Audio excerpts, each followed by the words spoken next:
Now let's talk about file management. To start off, we're going to learn about how to open a file. So first we're going to start off by making a variable called file, and then we're going to equals to the function called open. So before I move on, I'm going to just talk about how the prototype open and what it's supposed to look like. So let's make this a comment. Open, the parameters go in the following way. So we have the file name, then we have the access mode, which can be read or write or both. So access, or let's just say, to keep it simple, actually just say read or write, excuse me. And then we have an optional one, which is buffering. That's basically telling us whether buffering will be used.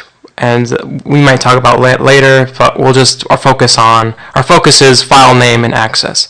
So let's open our first file. So we have our first parameter, and then in my case I'm using a direct path. If you don't use a path, it'll open this file in wherever your Sublime full text project is located. So in my case, I'm using the path, and if you're using the slashes, don't forget to use escape characters where you have to try it in the slash twice. So we have our file, then we're going to have comma, and then the mode. And we're going to say R for read. Okay, so now we're going to print what we're reading from the file. What we're going to do with this function we're going to have is read. That's basically it reads from the file. So we opened it, and now we're going to read from it. So we're going to print that out, print, and then we have file.read. Don't forget your parentheses, it's a method, so don't forget your parentheses, that's all.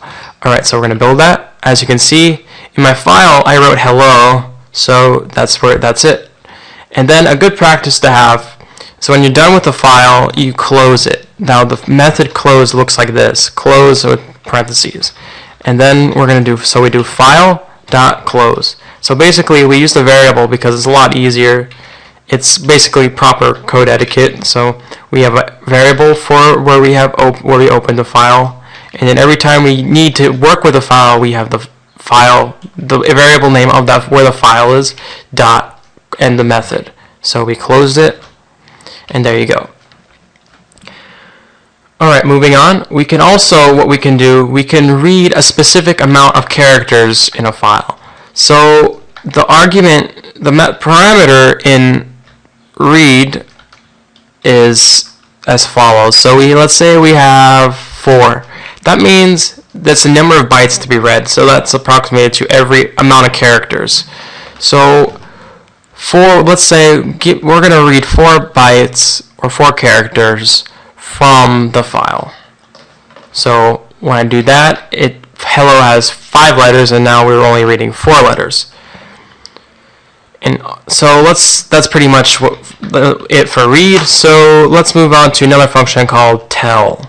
What tell is going to do, it tells us where the current position of the pointer is in the file. So let's say we have our current code, and we're going to print, don't forget, file dot tell, and we're going to print, and what it says, our cursor is at the 4th position right now. So if we change this to 5, it goes to 5. Alright, so we mentioned the pointer. So this is indicates where we're currently reading from the file. So we have another function called seek.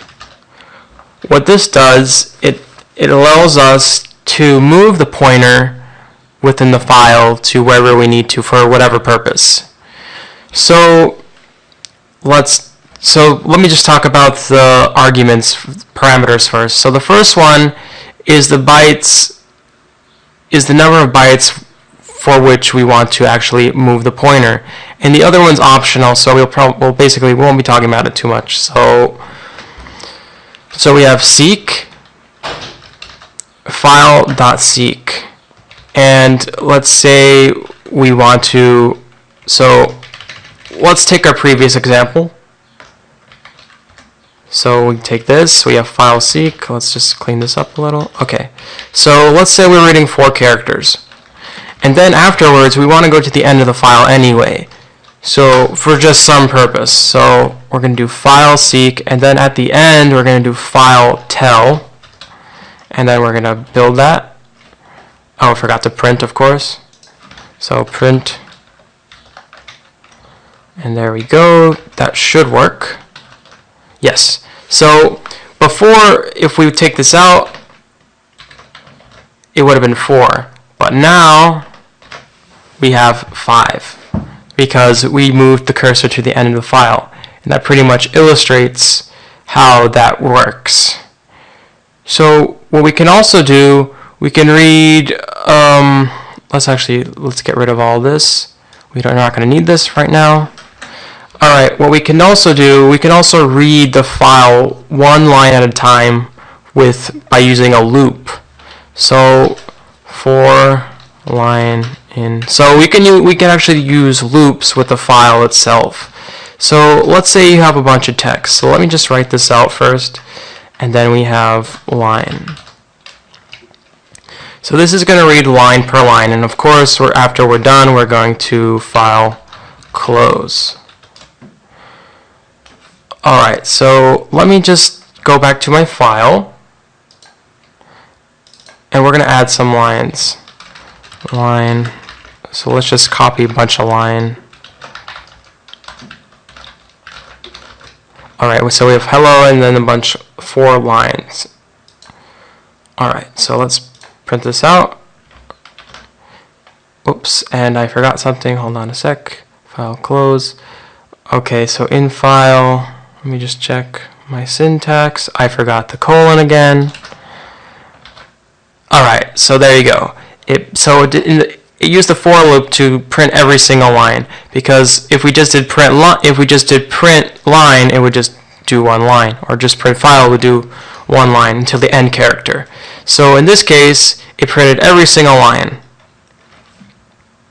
And then you just close it, as we usually do in proper practice. And so now what we can also talk about is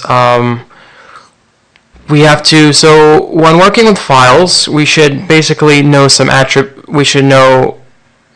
to know some attributes. So let's do the following. So we have print, so let's say file name. We're going to just get to know some attributes. So file name, and that's going to be plus, we're adding to the string file dot name. Then we have print is closed, and then we're going to do string function, so display the string of file closed, and then we have print, and then we're going to print the mode that we're in. So you might need these might prove to be useful later on in whatever programming jobs you have. So, whoops, I made a mistake somewhere. Where is it? Oh no, here we go. All right, so it printed out basically what we had in here. So we might need this first. This stuff might come in handy, these attributes, for whatever you're doing. So we returned the file name.